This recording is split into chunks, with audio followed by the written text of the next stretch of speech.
एक का अलग सवाल था, इसका अलग अलग तीन हमने सवाल किए थे, लेकिन अब तीनों का एक कॉम्बिनेशन आ गया है, तीन योग के रूप में दिए गए हैं, तब आप कैसे ज्ञात करेंगे। तो देखिए, आपको पता होना चाहिए जब भी हम ऐसे सवाल को हल करेंगे तो सबके आपको परिसर पता होना चाहिए। तो 10 का परिसर क्या होता है, सबसे पहले तो आपको 10 का पता होना चाहिए। 10 का -90 से +90 होता है। साइन का भी देखें तो साइन का भी -90 से +90, लेकिन इसमें दोनों तरफ बड़े कोष्टक, इसमें दोनों तरफ छोटे कोष्टक। और यदि हम बात करें कॉस की, तो कॉस का जो परिसर होता है वो 0 से पाई और बड़े कोष्टक होते हैं। तो यहाँ पे हमने लिखा कि tan इनवर्स x का जो परिसर होता है वो -90 से +90 होता है, और cos इनवर्स x का जो परिसर होता है वो 0 से पाई तक होता है, 180 तक। साइन इनवर्स x का -90 और +90 के बीच होता है, लेकिन यहाँ पे ध्यान रखना बड़े कोष्टक मतलब -90 भी हो सकता है और +90 भी हो सकता है। तो अब देखिए, अब हमने जो सवाल लिखा, जो हमें सवाल दिया गया था tan इनवर्स 1, अब हम इनके फिर मान रखेंगे इनके परिसर के हिसाब से। cos इनवर्स -1/2, यहाँ पे प्लस साइन इनवर्स -1/2। तो देखिए कैसे मान रखते हैं। तो देखिए, अब हम इन सब के मान इनके परिसर के हिसाब से यदि रखें तो देखिए, 10 में 1 कितने का मान होता है, तो आपको पता है 10 में 1 45 अंश का मान होता है, और 45 जो है बिल्कुल इस अंतराल के अंतर्गत है। तो tan इनवर्स 1 के स्थान पे हम क्या लिख सकते हैं, इसके स्थान पे लिख सकते हैं 45 मतलब π/4 लिख सकते हैं ना, प्लस लगाया। अब देखिए, cos में -1/2 कितने का मान होता है, तो हमें चेक करना होगा 0 से 180 के बीच। तो देखिए, यदि 1/2 अकेला होता तो 1/2 तो हमें पता है cos 60 का मान होता है, 60 का मान होता है 1/2 प्लस का, लेकिन माइनस लग गया है तो यहाँ हमें पता है जो 60 का मान होता है वही 120 का मान होता है। तो यहाँ cos 60 अंश का जो मान होता है वो +1/2, लेकिन cos 120 का जो मान होता है वो होता है -1/2। तो यह जो मान होगा कितने का मान होगा, 120 का, और 120 60 को लिखा जाता है π/3, लेकिन 2 और लगा देते तो 2π/3 का यह मान होगा, मतलब 120 का मान होगा।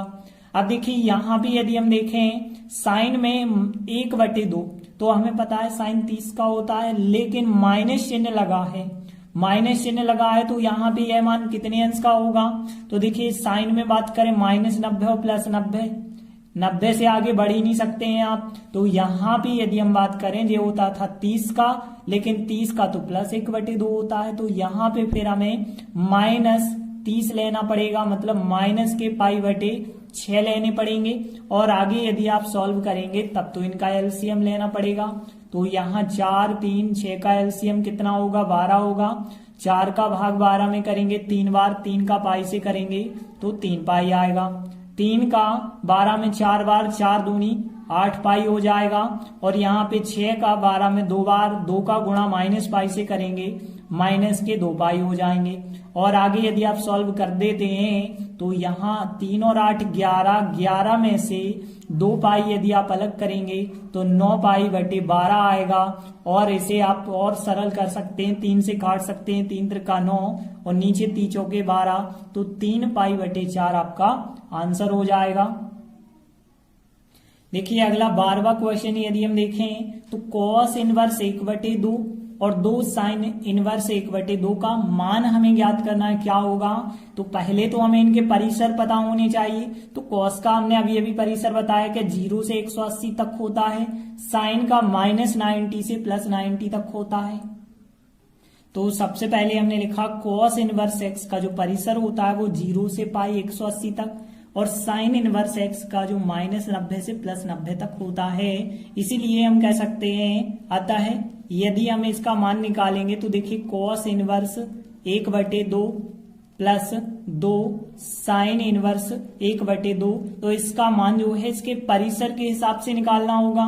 देखिए, cos में 1/2 आपको पता है 60 अंश का मान होता है, और 60 अंश जो है इस अंतराल के अंतर्गत है, तो बिल्कुल आप इसकी जगह 60 लिख सकते हैं। 60 का मतलब है π/3 प्लस 2 तो लिखना ही पड़ेगा।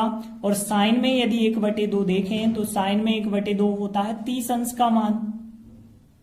तो यहाँ 30 अंश के लिए आप क्या लिखेंगे, कोई चिन्ह नहीं है, गुणा लगाया।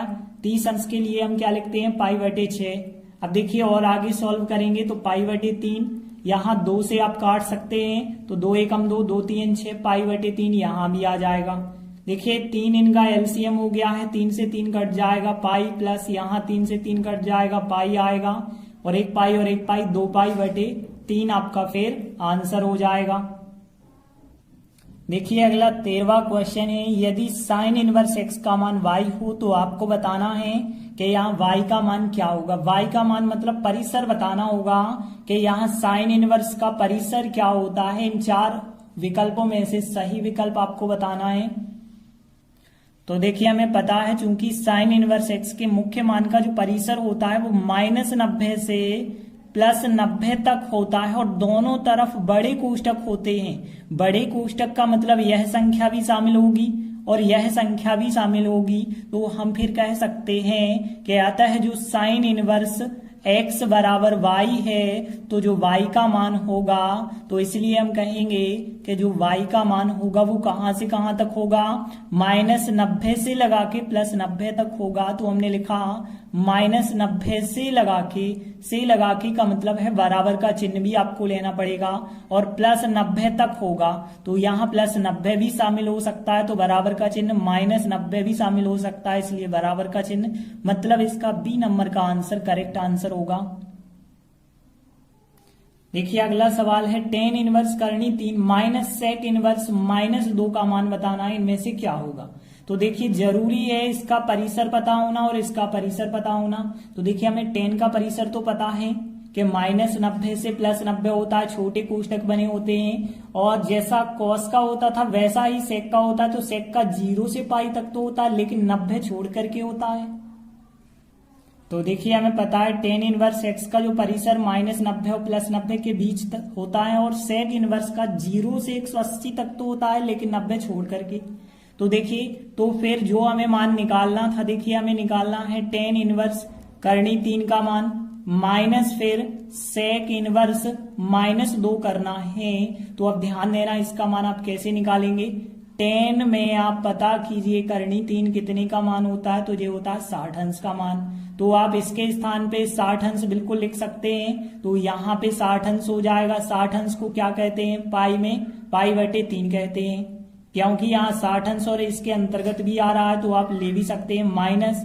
अब sec में आप -2 पता करेंगे, तो देखिए sec में -2 कितने अंश का मान होता है। तो यदि हम बात करें sec में +2 होता तो वो 60 का मान होता है, और -2 है तो -2 यदि हम चेक करें, चूंकि आपके पास परिसर क्या है 0 से 180, मतलब आप 90 से आगे बढ़ सकते हो। तो 90 से आगे यदि आप बढ़ोगे तो आपको पता है जो 60 का होता है वही 120 का होता है, बस चिन्ह का डिफरेंस होता है। तो यहाँ पे जी यदि हम बात करें sec में -2 जो होता है वो 120 का मान होगा, तो इसके स्थान पे हम 120 लिख सकते हैं। 120 का मतलब है 2π/3 लिख सकते हैं।